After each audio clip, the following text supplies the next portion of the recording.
The Babysitter's Club, Book 1, Christy's Great Idea by Anne M. Martin. Chapter 1, The Babysitter's Club. I'm proud to say it was totally my idea, even though the four of us worked it out together. Us is Marianne Spire, Claudia Kishi, Stacy McGill, and me, Christy Thomas. I got the idea on the first Tuesday afternoon of 7th grade. It was a very hot day. It was so hot that in my un-air-conditioned school, Stony Brook Middle School, the teachers had opened every single window and door and turned off all the lights. My hair stuck damply to the back of my neck, and I wished I had a rubber band so I could pull it into a long ponytail. Bees flew into the classroom and droned around our heads, and Mr. Redmont, our teacher, let us stop working to make fans out of construction paper. The fans didn't do much except keep the bees away, but it was nice to take up 10 minutes of social studies making them. Anyway, that stifling afternoon dragged on forever, and when the hands on the clock on the front wall of our classroom finally hit 2:42 and the bell rang, I leaped out of my seat and shouted, "Hooray!" I was just so happy, so glad that it was time to get out of there. I like school and everything, but sometimes enough is enough. Mr. Redmont looked shocked.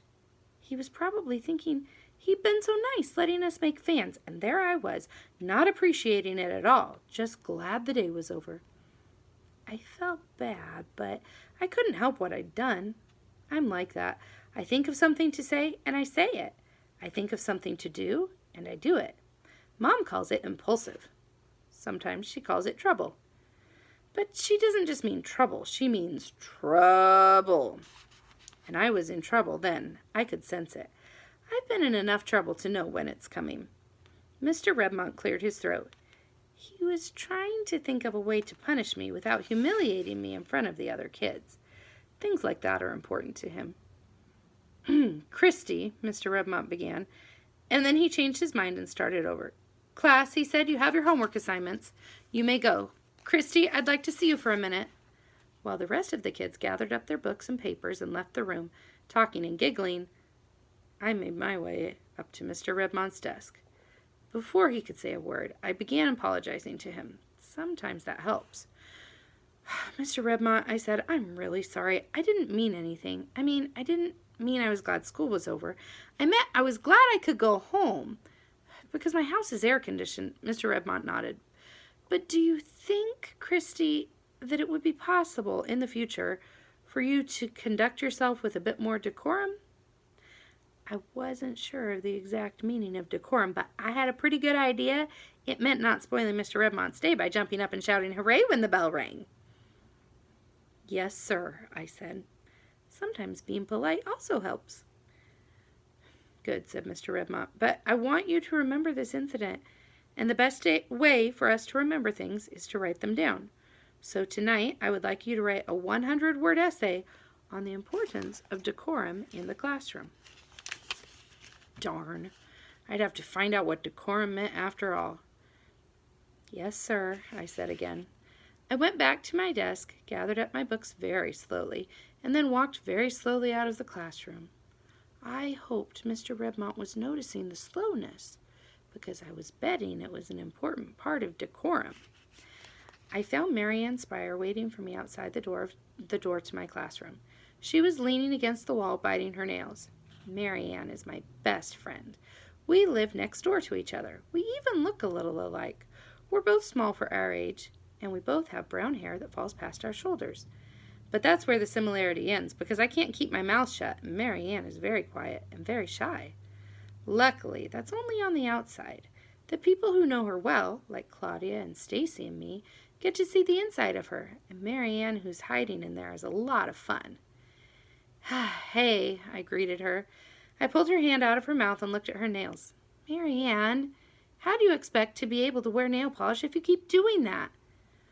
Oh, come on, she said with a sigh. Nail polish? I'll be 75 before my father lets me wear it. Marianne's father is the only family she's got. Her mother is dead, and she has no brothers or sisters. Unfortunately, her father is pretty strict, My mother says it's just because Mr. Spire is nervous since Mary Ann is all he's got. You'd think, though, that he could let her wear her hair down instead of always in braids, or give her permission to ride her bike to the mall with Claudia and me once in a while. But no. At Mr. Spire's house, it's rules, rules, rules. It's a miracle that Mary Ann was even allowed to become a member of the Babysitters Club. We walked out of the school, and suddenly I began running. I forgot all about decorum because I just remembered something else. Oh my gosh, I cried. Mary Ann raced after me. What is it? She panted. It's Tuesday, I called over my shoulder. So, slow down, Christy. It's too hot to run. I can't slow down. Tuesday is my afternoon to watch David Michael. I'm supposed to beat him home. Otherwise, he gets home first and has to watch himself. David Michael is my 6-year-old brother. My big brothers, Charlie and Sam, and I are each responsible for him one afternoon a week until Mom gets home from work. Kathy, this 15-year-old who lives a few blocks from us, watches him the other 2 afternoons. Kathy gets paid to watch him. Charlie and Sam and I don't. Mary Ann and I ran all the way home. We reached my front yard, sweaty and out of breath. And there was David Michael sitting forlornly on the front steps, his dark curls falling limply across his forehead. He burst into tears as soon as he saw us. What's wrong? I asked. I sat down beside him and put my arm around his shoulders. I'm locked out, he wailed. Well, what happened to your key? David Michael shook his head. I don't know. He wiped his eyes, hiccuping. Well, I said, it's all right. I got my own key out of my purse. David Michael burst into fresh tears. No, it's not. It's not all right. I couldn't get in, and I have to go to the bathroom. I unlocked the door. When David Michael gets like this, it's best just to sort of ignore his tears and pretend everything is fine. Mary Ann and I held the door open for him, and I ushered him into the bathroom. Our collie, Louie, tore outside as we went in. He was frantic to get outdoors after being locked in the house since breakfast time. While you go to the bathroom, I told David Michael, I'm going to fix us some lemonade, okay? David Michael actually smiled. Okay. I'm good with children. So is Mary Ann. Mom says so. Both of us get lots of afternoon and weekend babysitting jobs. In fact, I've been offered a job for that afternoon, but I had to turn it down because of David Michael. That reminded me. Hey, I said to Mary Ann as I turned on the air conditioning, Mrs. Newton asked me to babysit for Jamie this afternoon. Didn't she call you after she called me? Mary Ann sat down at the kitchen table and watched me put lemonade mix in a big glass pitcher. She shook her head. No, maybe she called Claudia. Claudia Kishi lives across the street from me. She and Mary Ann and I have lived on Bradford Court since we were born. We've grown up together, but somehow Claudia has never spent as much time with us as Mary Ann and I have spent with each other. For one thing, Claudia is really into art and always off at art classes or else holed up in her room painting or drawing or reading mysteries. That's her other passion. She's much more grown up than Mary Ann and I. When we were little, Mary Ann and I were always playing school or dolls or dress up, but we practically had to brainwash Claudia to get her to join us. A lot of the time, we just didn't bother. But Claude's always been good for a bike ride or going to the movies or the community pool. As far as I'm concerned, one of the best things about Claudia is that her father isn't Mr. Spire. Mr. Kishi can be strict about Claudia's homework, but he doesn't faint if you suggest going downtown for a Coke or something. Still, Claudia has never been a close friend, and this year the gap between us seems to have widened just since school started. Even though we're all 7th graders, Claudia suddenly seemed older. She talks about boys and spends most of her time adding to her wardrobe and talking on the phone. In the short time since school started, she's become a different person. David Michael came into the kitchen looking much cheerier. Here you go, I said. I handed him a glass of lemonade as he sat next to Mary Ann. Charlie came in then, tossing a football around. Sam got home a few minutes later with our collie Louie skidding along behind him. Charlie is 16 and Sam is 14. They both go to Stony Brook High. Sam's a freshman this year, and Charlie's a junior. Hi, everybody. Hi, Squirt, Charlie said to David Michael. I am not a squirt, replied David Michael. Charlie thought he was so great because he just made the varsity team. You'd think he was the first person ever to play football for Stony Brook High. We're going to play ball in the Hansons' backyard, Sam announced. Want to play, Christy? I did, but David Michael wouldn't want to. He was too little. I don't know. I thought Mary Ann and I would take David Michael to the brook. You want to go wading, David Michael? I asked. He nodded happily. See you guys later, I called as Sam and Charlie left the house, slamming the front door behind them. Mary Ann and I took David Michael and Louie to the brook. We watched David Michael wade and make sailboats and try to catch minnows. Louie ran around looking for squirrels. I better go, Mary Ann said after an hour or so. Dad will be home soon. Yeah, Mom will be home soon too. David Michael, I called, time to leave. He stood up reluctantly, and the three of us and Louie walked home together. When we reached our driveway, David Michael ran across the lawn, and Mary Ann whispered to me, 9 o'clock, okay? I grinned. Okay. Mary Ann and I have a secret code. Mary Ann made it up.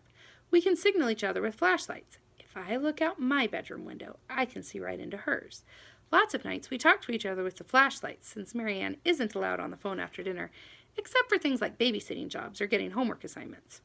When Mom came home a little while later, she had a pizza with her. My brothers and I stood around the kitchen breathing in the smell of cheese and pepperoni. But Sam and Charlie looked skeptical. I wonder what she wants, murmured Sam. Yeah, said Charlie. Mom only gets pizza when she has to ask us a favor. I decided not to beat around the bush. How come you bought a pizza, Mom? I asked. Charlie kicked my ankle, but I ignored him. Come on, what do you have to ask us? Mom grinned. She knew exactly what she was doing, and she knew that we knew it. Oh, all right, she said. Kathy called me at work to say she won't be able to watch David Michael tomorrow. I was wondering what you guys are... Football practice, said Charlie promptly. Math club, said Sam.